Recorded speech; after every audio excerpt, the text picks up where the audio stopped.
ಉಡುಪಿ ಜಿಲ್ಲೆಯಲ್ಲಿ ಕಾನೂನು ಸುವ್ಯವಸ್ಥೆ ಕಾಪಾಡುವ ನಿಟ್ಟಿನಲ್ಲಿ ಹಾಗೂ ಸಮಾಜಘಾತುಕ ಚಟುವಟಿಕೆಗಳಲ್ಲಿ ಭಾಗಿಯಾಗಿದ್ದ ಜಿಲ್ಲೆಯ ಇಬ್ಬರು ವ್ಯಕ್ತಿಗಳನ್ನು ಜಿಲ್ಲೆಯಿಂದ ಗಡೀಪಾರು ಮಾಡಿ ವಿಶೇಷ ಕಾರ್ಯಾಂಗ ದಂಡಾಧಿಕಾರಿಯವರು ಹಾಗೂ ಪೊಲೀಸ್ ಅಧೀಕ್ಷಕರು ಆದೇಶವನ್ನು ಹೊರಡಿಸಿದ್ದಾರೆ.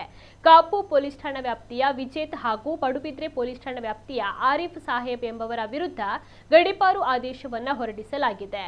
ವಿಜೇತ್ ಕಾಪು ಪೊಲೀಸ್ ಠಾಣಾ ವ್ಯಾಪ್ತಿಯ ಉದ್ಯಾವರ ಗ್ರಾಮದ ಪಿತ್ತೋಡಿ ನಿವಾಸಿಯಾಗಿದ್ದು, ಈತನ ಮೇಲೆ 4 ಕೊಲೆ ಯತ್ನ ಹಾಗೂ ಹಲ್ಲೆ ಪ್ರಕರಣಗಳು ದಾಖಲಾಗಿವೆ. ಈತನನ್ನ ಉತ್ತರ ಕನ್ನಡ ಜಿಲ್ಲೆಯ ಕಾರವಾರಕ್ಕೆ ಗಡೀಪಾರು ಮಾಡಲಾಗಿದೆ.